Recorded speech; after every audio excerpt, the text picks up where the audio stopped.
ولا تبذر تبذیرا، اور دیکھو اپنے مال کو، اپنی دولت کو محض نام و نمود کے لیے، نمائش کے لیے مت اڑاؤ۔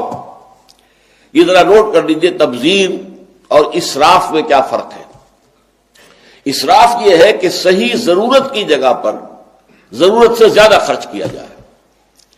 اب آپ کو زندہ رہنا ہے تو خوراک تو چاہیے، آپ کو غذا چاہیے، وہ غذا جو ہے ایک سالن روٹی کے ساتھ بھی گزارا ہوتا ہے، آپ نے دو دو تین تین چار چار ڈشز تیار کی ہیں، یہ اسراف ہے۔ کپڑے آپ کی ضرورت ہیں، عام حدیث میں تو آیا 2 جوڑے بھی اگر ہیں تو کفایت کرتے ہیں، چلیے آپ نے کچھ اور چند سی لیے، لیکن یہ کہ وارڈ روز بھرے ہوئے اور پھر بھی ایک ہوکا لگا ہوا نئے نئے کپڑے، ہر موقع پر نئے کپڑے، یہ انتہائی جو ہے بہت ہی ناپسندیدہ بات ہے۔ چھت ہے کسی معمولی گھر کے اندر بھی آپ کا وقت گزر سکتا ہے، لیکن بڑے بڑے محل بنانا، بڑی بڑی منزلیں بنانا، یہ اسراف ہوگا۔ تو اسراف بھی در حقیقت بری شے ہے۔ کلو واشربو ولا تسرفو، کھاؤ پیو مگر اسراف مت کرو۔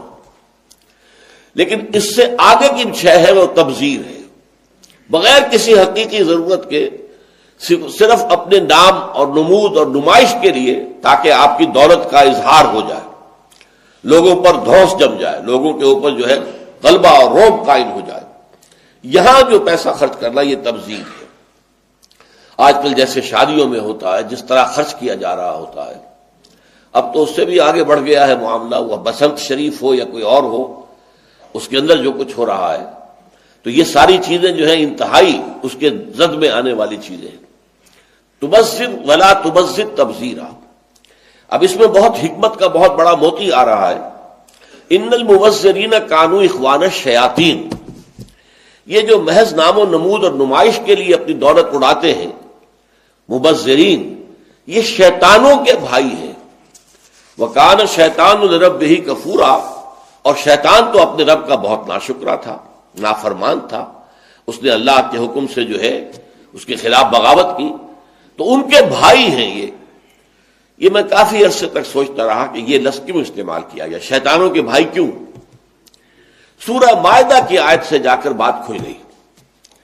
سورہ مائدہ میں فرمایا گیا ہے شیطان کا ہتھ کنڈا سب سے بڑا کیا ہے؟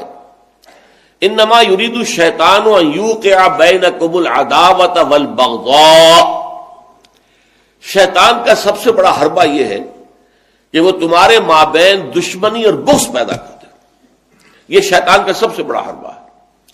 انسانی اخوت ہے، برادری ہے، بہن بھائی ہیں، اب ان میں رکھنے ڈالنا، شوہر اور بیوی کے درمیان جدائی کرانا، یہ آتا ہے ایک حدیث کے اندر بھی کہ ایک دفعہ شیطان جو ہے اس کے بہت سے کارندے اس کے ساتھ جمع تھے، ہر ایک اپنی کارگزاریاں بتا رہا تھا، میں یہ کر کے آیا ہوں، میں یہ کر کے آیا ہوں۔ تو ایک نے کہا میں شوہر اور بیوی کے درمیان ناچاقی پیدا کر کے آ گیا ہوں، تو شیطان نے اسے شاباش دی کہ تم نے سب سے اچھا کام کیا۔ اس کی وجہ یہ کہ اس سے پورا خاندانی نظام مختل ہو جائے گا، اور جہاں خاندانی نظام جو ہے وہ خراب ہو جائے تو پھر اس معاشرے کے تباہ اور برباد ہونے میں زیادہ دیر نہیں لگتی۔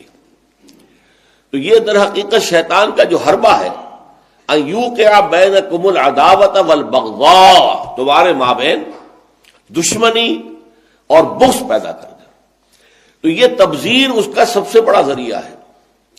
اب دیکھیے کہ ایک بہت سرمایہ دار بڑا شخص ہے اور اس کی بیٹی کی شادی ہو رہی ہے، تو جو کچھ ہو رہا ہے اس کو دیکھنے والے ہو سکتا ہے اس کا کوئی باورچی ہو غریب، کوئی شوفر ہو، ڈرائیور ہو اس کی کار کا، کوئی چوکیدار ہو اس کی کوٹھی کا، کوئی مالی ہو اس کی کوٹھی کا، اور ان لوگوں میں سے کسی کے ہاں ہو سکتا ہے کہ بیٹی جو ہے بوڑھی ہو رہی ہو اور اس کے ہاتھ پیلے نہیں ہو سکتے، جو معاشرے میں کم سے کم جو تقاضے پیدا کر دیے گئے ہیں شادی کے لیے وہ بھی پورے کرنے کے لیے اس کے پاس پیسہ نہیں ہے۔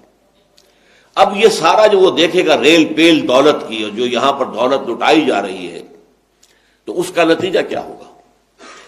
اس کے دل میں شدید احساس محرومی پیدا ہوگا، ہیوز اور ہیو ناٹس کا ایک شعور اور احساس اور ادراک پیدا ہو جائے گا، یہ مترفین ہیں، ہم محرومین ہیں۔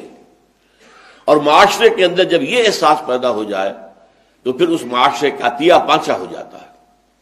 اس لیے شیطان کا جو عمل ہے کہ لوگوں میں بغض اور عداوت پیدا کر دیا جائے، تو تبذیر کے نتیجے میں بھی وہی شے حاصل ہوتی ہے. ان المبذرین کانوا اخوان الشیاطین وکان الشیطان لربہ کفورا.